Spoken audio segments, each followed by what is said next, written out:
Je m'appelle Lorraine et je suis la première fille de ma mère. Elle m'a eu très jeune, à une époque où elle essayait encore de comprendre sa vie. Elle s'est mariée jeune, juste après le lycée, avec mon père, David. Ils étaient plus concentrés sur l'amour que sur l'argent, ce qui n'a pas très bien fonctionné pendant longtemps. J'étais encore une enfant quand elle a rencontré Kyle, un homme très riche avec une voiture chic. Elle a quitté mon père, m'a emmené avec elle et n'a jamais regardé en arrière, sauf pour récupérer les chèques de pension alimentaire. Au début, Kyle semblait sympathique. Il me donnait des petites friandises et me laissait jouer dans son grand bureau rempli de choses brillantes. Mais ma mère a changé avec le temps. Elle me regardait comme si je lui rappelais une vie qu'elle voulait oublier. Une nuit, j'ai entendu leur conversation dans la cuisine pendant que je regardais la télé. Elle ressemble tellement à David, a dit ma mère avec dureté, toujours à poser des questions, toujours à me regarder comme il avait l'habitude de le faire. Je ne comprenais pas ce qu'elle voulait dire à l'époque, mais ça faisait mal de l'entendre parler de moi comme si j'étais un problème. J'aimais vraiment mon père. Bien sûr, il vivait dans un petit appartement de l'autre côté de la ville, mais chaque moment avec lui était amusant, même si nous jouions simplement au parc ou mangions une pizza bon marché. Les paroles de ma mère cette nuit-là sont restées avec moi, et elle est devenue de plus en plus critique avec le temps. « Tu ne sais rien faire correctement », disait-elle toujours que j'essayais d'aider à la maison ou de faire mes devoirs dans le salon. Mon père, en revanche, était différent. « Tu te débrouilles très bien, Lorraine », me disait-il chaque fois que je lui montrais mes notes ou un dessin de l'école. Ne laisse personne te dire le contraire. La vie chez ma mère et Kyle est devenue plus stressante à mesure que mes cours ont commencé. Ma mère parlait toujours d'apparence, de comment je devais porter les bons vêtements et traîner avec les bonnes personnes. Pourquoi tu ne t'habilles pas comme la fille de Karen? Regarde là, disait-elle en montrant une photo d'une fête à laquelle je n'avais pas été invitée. Un jour, après m'avoir réprimandé pour avoir apporté de la boue dans le couloir, j'ai finalement répliqué, au moins, papa ne crie pas à cause d'un peu de saleté.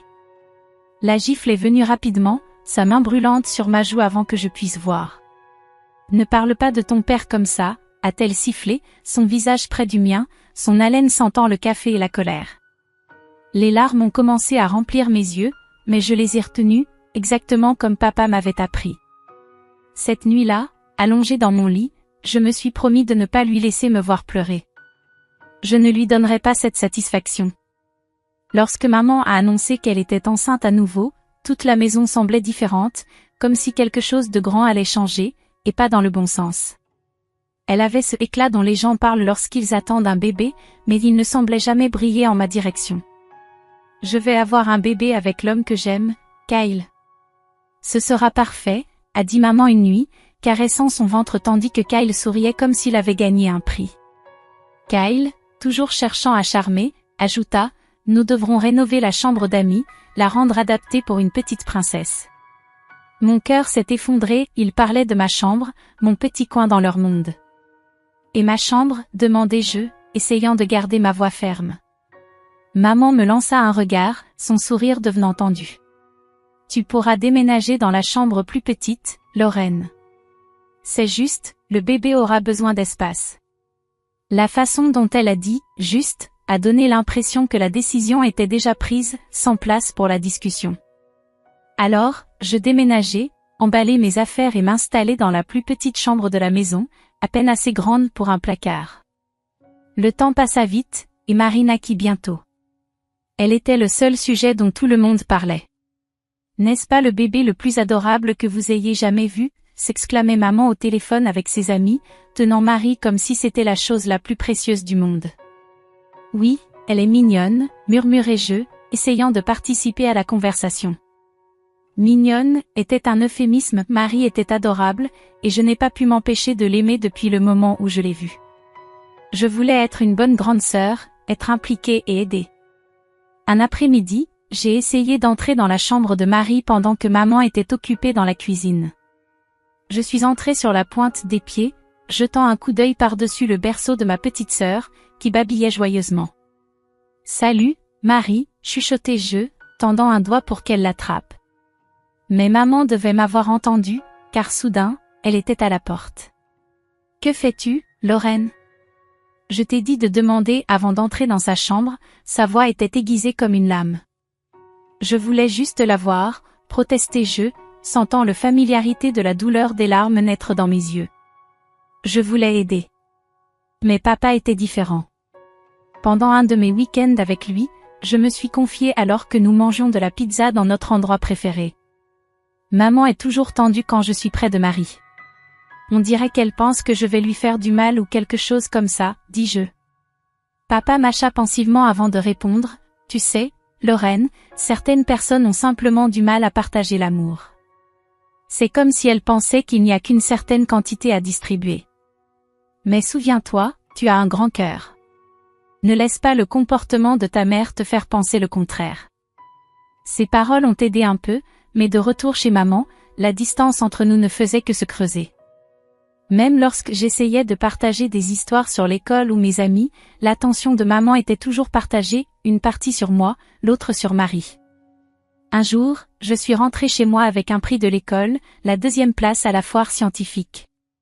J'étais tellement excitée, tenant le certificat comme s'il s'agissait d'un ticket pour leur approbation. « Regarde, maman, j'ai gagné ça », m'exclamai-je en lui tendant le certificat pendant qu'elle nourrissait Marie. « C'est bien, chérie », dit-elle sans me regarder, « mets-le sur le réfrigérateur ou quelque chose comme ça. » Ou quelque chose comme ça, répétai-je pour moi-même, les mots sonnant vides. J'ai collé le certificat sur le réfrigérateur, un peu de travers, et je me suis éloignée.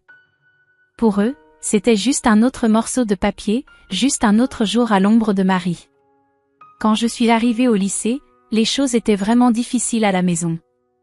Entre l'attitude froide de maman et l'indifférence de Kyle, je me sentais plus comme une invitée que comme un membre de la famille.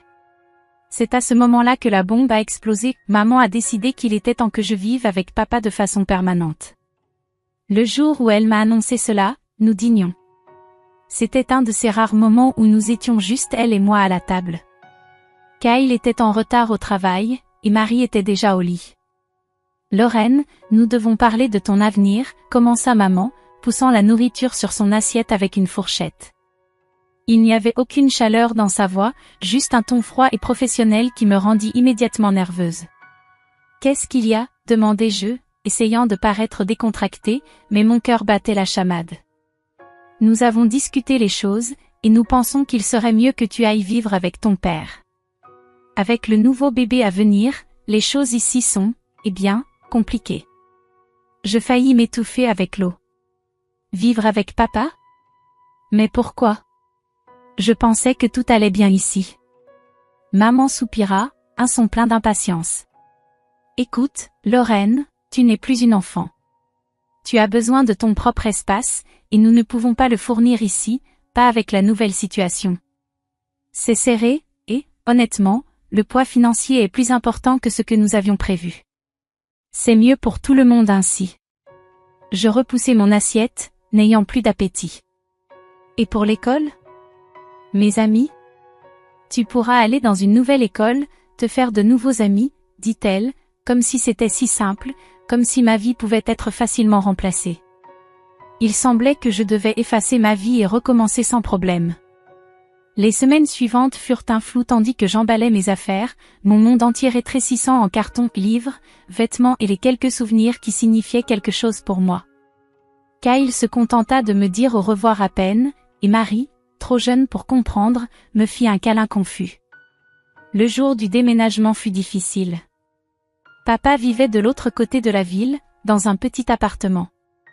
Il était propre, mais encombré de souvenirs d'une vie en pause depuis que maman l'avait quitté. Il était là, m'attendant les bras ouverts et avec un sourire inquiet lorsque j'arrivais. L'appartement n'avait rien à voir avec la maison où j'avais grandi, et ma nouvelle chambre était 2 fois plus petite que l'ancienne, avec des murs qui avaient besoin d'être peints et une fenêtre donnant sur un mur de briques. Mais c'était calme, et papa faisait de son mieux pour que cela ressemble à un foyer. Le premier jour à la nouvelle école a été difficile. Tandis que je marchais dans les couloirs bondés, je pouvais sentir les regards et entendre les chuchotements. « C'est la nouvelle fille », disait-il, comme si j'étais une sorte de curiosité. En classe, je restais discrète, griffonnant dans mon carnet et essayant de bloquer les murmures. Lorsque la cloche sonna, je fus la première à sortir par la porte, ne voulant pas traîner. À la maison, papa remarqua mon humeur. « Comment s'est passée l'école ?» demanda-t-il, essayant de garder un ton léger. « Ça s'est bien passé » mentis-je, enlevant mon manteau et posant mon sac près de la porte. « Si ça devient difficile, fais-le-moi savoir, d'accord ? Nous sommes ensemble là-dedans. Tu n'es pas seule, Lorraine. » Ces mots comptaient beaucoup pour moi, mais la solitude que je ressentais était profonde, et je savais que ce n'était pas seulement le manque de mes anciens amis ou de la grande maison. C'était le sentiment d'être indésirable, comme si j'avais été poussée dehors parce que j'étais un fardeau. S'adapter à la vie chez papa n'a pas été facile, mais je me suis vite rendu compte que si je ne prenais pas les rênes de ma vie, les choses ne feraient qu'empirer. Un matin, je me suis réveillée, j'ai regardé autour de ma petite chambre et décidé qu'il était temps de prendre les choses en main. Personne d'autre ne le fera pour moi, murmurai-je pour moi-même. Papa remarqua le changement en moi presque immédiatement. Pendant le petit déjeuner un jour, il me regarda par-dessus sa tasse de café et dit « Tu as l'air plus déterminée ces derniers temps, Lorraine. À quoi penses-tu » Je touillai mon céril, réfléchissant à comment exprimer cela en mots. « Je veux être quelqu'un dans la vie, papa.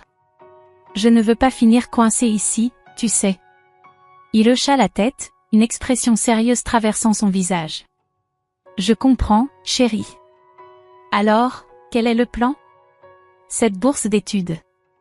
La grande, pour les meilleurs élèves. Je vais l'obtenir, déclarai-je, plus pour me convaincre moi-même que pour lui. Le sourire de papa fut tout l'encouragement dont j'avais besoin. J'avais besoin de cette bourse, et si quelqu'un pouvait l'obtenir, c'était moi. Papa dit, dis-moi simplement ce dont tu as besoin. L'école était difficile, avec de longues heures à essayer de rattraper le contenu et des nuits encore plus longues plongées dans les livres. Mes enseignants remarquèrent le changement. Même les plus sévères semblaient respecter les efforts que je fournissais.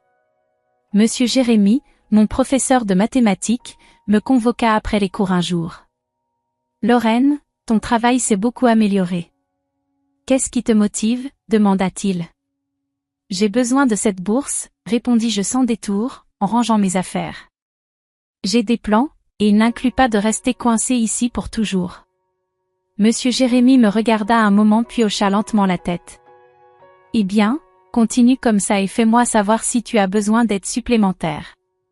Je suis là pour ça. » Se faire des amis n'a pas été facile, mais j'ai réussi à trouver quelques personnes qui ne se souciaient pas que je sois concentré sur mes objectifs. Pendant le déjeuner, je m'asseyais avec Linda et Peter, deux camarades qui n'étaient pas vraiment populaires mais savaient comment me faire rire. « Alors, Lorraine, maintenant tu es comme une ninja de la bibliothèque, hein ?» plaisanta Peter un jour, me donnant un coup de coude alors que nous étions assis avec nos plateaux. Je souris. Oui, je dois être discrète si je veux obtenir les meilleurs endroits pour étudier. Linda entra dans la conversation, avec une voix douce mais sincère. C'est bien ce que tu fais, Lorraine. La plupart des gens ne se soucieraient pas. Les jours sont devenus des mois, et la pression a augmenté à mesure que les dates limites pour les inscriptions approchaient. Mon père était mon soutien, toujours là avec un repas chaud et une oreille attentive lorsque le stress devenait trop important. Le jour où j'ai reçu la lettre de la bourse, mes mains tremblaient en l'ouvrant. Papa était juste à côté de moi, retenant son souffle.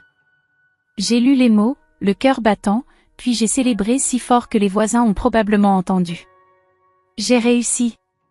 Papa, j'ai réussi. J'ai sauté, la lettre flottant dans ma main comme un drapeau de victoire. Papa m'a prise dans ses bras, riant et célébrant avec moi. Je savais que tu y arriverais. Alors que je préparais mes affaires pour l'université quelques mois plus tard, je me sentais prête. L'avenir était radieux et, pour la première fois, il semblait véritablement être à moi. Je partais, mais emportant avec moi toutes ces leçons, tout cet amour et cette sagesse acquise avec tant d'efforts. Après avoir obtenu mon diplôme avec distinction et établi une carrière solide, j'ai enfin eu le sentiment d'être sur un terrain solide. J'avais 25 ans, je me débrouillais bien au travail et j'avais commencé à sortir avec un excellent jeune homme du travail nommé Eric, qui m'a toujours soutenu. Puis, tout à coup, ma mère a appelé. Nous n'avions pas beaucoup parlé depuis que j'avais déménagé, mais soudainement, la voilà, demandant « non », plutôt disant quelque chose. Lorraine, ta sœur Marie va entrer à l'université dans ta ville. Nous payons ses frais de scolarité, et nous pensons qu'il serait préférable qu'elle reste avec toi, dit ma mère, laissant bien entendre que ce n'était pas simplement une suggestion. J'hésitais, les souvenirs de notre relation tendue traversant mon esprit, mais je voulais croire que les choses pourraient être différentes cette fois-ci. D'accord, maman, je vais aider Marie. Peut-être que ce serait bien de nous reconnecter, dis-je, essayant de cacher tout doute dans ma voix. Marie a emménagé 2 semaines plus tard, et il est devenu clair dès le début que nous étions très différentes.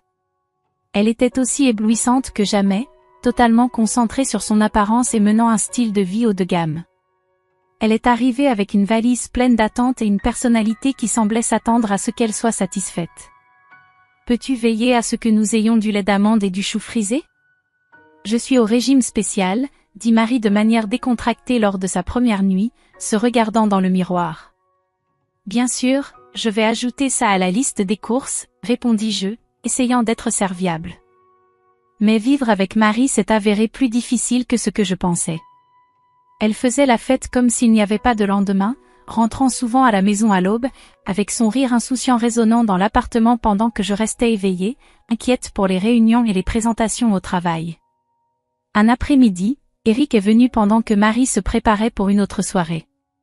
J'ai remarqué combien elle lui souriait de manière un peu trop douce et un peu trop longue. Après son départ, Eric a dit, « Lorraine, je pense que Marie a une mauvaise idée de moi. » Elle a été, eh bien, un peu flirteuse. Une vague de colère et de gêne m'envahit. « Merci de me le dire, Eric. »« Je vais lui parler, » répondis-je. Quand j'ai confronté Marie, elle a simplement ri. « Oh, allez, Lorraine. Je ne fais que me montrer amicale. De plus, je peux me retenir s'il lui plaît. Il est mon fiancé, dis-je. Marie, tu dois respecter ça, répondis-je, la voix ferme. Son rire est devenu froid. Lorraine, je suis habituée à obtenir ce que je veux. J'ai toujours réussi. Cela a été la goutte d'eau. Je ne pouvais pas vivre ainsi, ayant l'impression de devoir protéger ma vie de ma propre sœur. Tu dois trouver un autre endroit où vivre, Marie. Ça ne fonctionne pas, dis-je, laissant clairement entendre que ma décision était définitive. Je lui ai dit que ma décision était finale, et Marie est partie furieuse, claquant la porte derrière elle. Dans l'heure qui a suivi, mon téléphone a sonné. C'était ma mère, et sa voix était froide et tranchante. Tu es une fille tellement jalouse, Lorraine. Tu ne supportes pas de voir ta sœur heureuse, n'est-ce pas? Je veux juste du respect, maman, c'est tout, répondis-je, mais c'était comme parler à un mur. Après cela, les choses sont devenues silencieuses entre Marie et moi. J'ai entendu dire qu'elle avait abandonné l'université et se promenait dans ses cercles sociaux avec charme et caprice. Quant à moi, j'ai renforcé ma relation avec Eric, mon travail et mes limites. 3 ans se sont écoulés depuis la dernière fois où j'ai essayé de réconcilier les choses avec ma famille. Les choses allaient bien pour moi, je gravissais les échelons de ma carrière et la vie avec Eric était meilleure que jamais. C'est alors que j'ai entendu les nouvelles sur Marie. Elle avait abandonné l'université et se mariait avec un homme riche qu'elle avait rencontré. Sentant un mélange de curiosité et de bonne volonté, j'ai pris le téléphone pour appeler la maison et offrir mes félicitations. Ma mère a répondu, avec une voix froide et distante comme toujours. « Maman, j'ai appris le mariage de Marie. Je voulais juste la féliciter, ai-je commencé, essayant de garder un ton léger. Eh bien, ne te dérange pas. Nous ne t'attendons pas au mariage. C'est juste pour les gens riches, et nous n'avons pas besoin de mendiants là-bas, a-t-elle répliqué, ses mots coupant profondément. J'ai serré le téléphone un peu plus fort, ressentant la vieille douleur du rejet. Sérieusement, maman? C'est comme ça que tu vas agir? Qu'est-ce que tu attendais, Lorraine? Tu as toujours été la difficile. Reste simplement éloignée, a-t-elle dit avant de raccrocher. Je suis restée là, le téléphone à la main, le ton de la ligne faisant écho dans mon oreille. La douleur était réelle, mais je ne voulais pas laisser cela me détruire.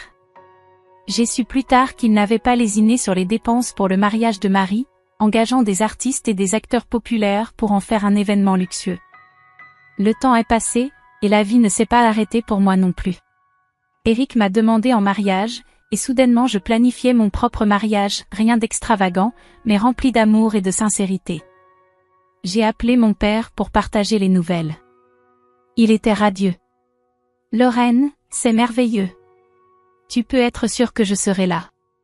Je ne manquerai ça pour rien au monde, a-t-il dit, sa voix débordant de bonheur. » Encouragée par la réaction de mon père, j'ai fait une dernière tentative de réconciliation avec ma mère. J'ai composé son numéro, le cœur battant en attendant qu'elle réponde. « Maman, je vais me marier. Je voudrais que tu viennes, ai-je dit, retenant ma respiration. Sa réponse fut aussi froide qu'une brise hivernale. Non, Lorraine. Je ne suis pas intéressée à participer à une rencontre modeste de perdants. Exclus-moi. J'ai avalé difficilement, luttant contre la douleur. Très bien, maman. Prends soin de toi, ai-je dit avant de raccrocher, sachant que c'était probablement la dernière fois que je l'invitais à faire partie de ma vie. Notre jour de mariage fut simple, mais magnifique. Mon père m'a accompagné jusqu'à l'hôtel, sa présence étant un réconfort constant. La salle était remplie de sourires sincères et de félicitations authentiques, un contraste marqué avec la grandeur et la froideur du mariage de Marie. Notre réception modeste était pleine de rires, de danses et de récits. Eric et moi avons partagé des moments avec des amis et des membres de la famille qui nous aimaient pour ce que nous étions, et non pour l'argent ou le statut. La vie se passait bien, et Eric et moi étions enthousiasmés par l'arrivée de notre premier enfant. Puis, un après-midi ordinaire, mon téléphone a sonné, et la voix de l'autre côté a bouleversé ma journée. C'était ma mère, et elle n'appelait pas pour me féliciter. « Lorraine, il faut que tu nous héberges. Nous sommes désespérés, dit-elle sans même dire bonjour. « Maman, que se passe-t-il » demandai-je, bien qu'une partie de moi ne veuille pas savoir. « Tout va mal. L'affaire de Kyle a échoué. Nous avons hypothéqué la maison pour le mariage de Marie, et maintenant tout est parti. Et le mariage de ta sœur est terminé. Son mari l'a expulsée et exige de l'argent à cause de sa trahison, expliqua-t-elle rapidement, la voix pleine de panique. Je pris une grande inspiration, essayant de traiter le torrent d'informations. D'accord, calme-toi. Que me demandes-tu exactement? Nous avons besoin d'un endroit où rester. Nous tous. Nous venons chez toi, déclara-t-elle comme si c'était la solution la plus évidente. La demande, ou plutôt l'exigence, me frappa de plein fouet. Non, maman.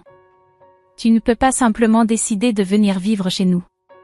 Ça ne marche pas comme ça.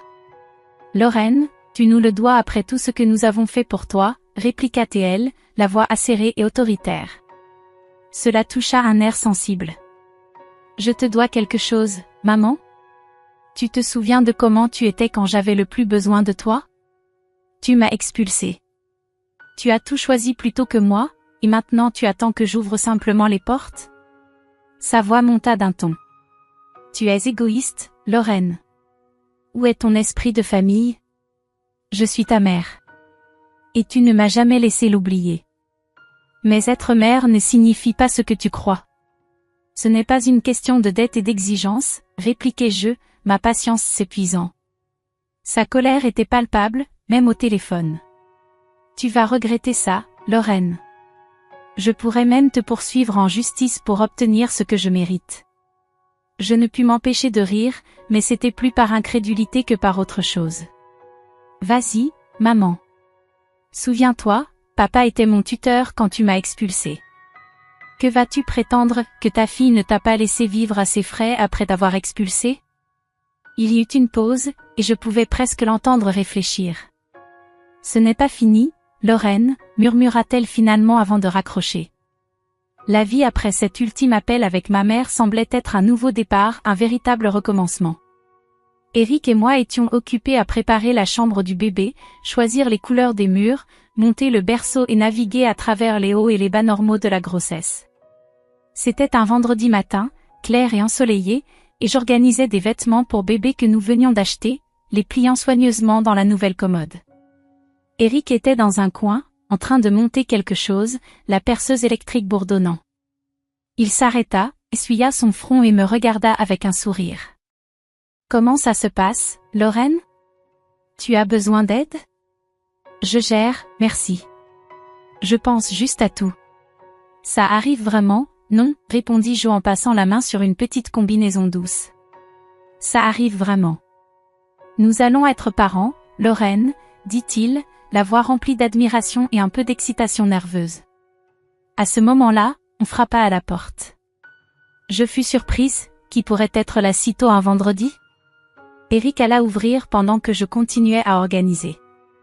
J'entendis des voix, puis Eric appela, Lorraine, c'est pour toi. En entrant dans la pièce, je fus surprise de voir mon père là avec un grand sourire et un ours en peluche dans les mains. Surprise, s'exclama-t-il. Papa! Que fais-tu ici? Je ne pus cacher ma joie en courant pour lui faire un gros câlin.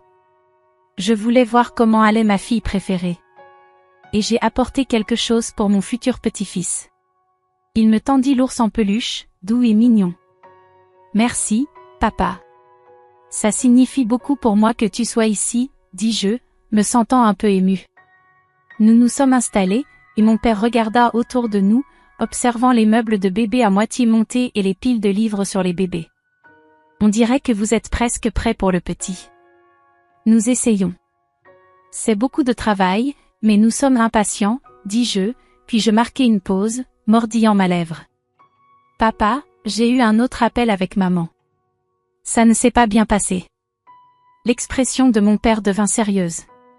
J'ai entendu parler de sa part ta mère. Elle n'a pas du tout été contente, n'est-ce pas? Non, elle n'a pas été contente. Mais papa, je suis restée ferme.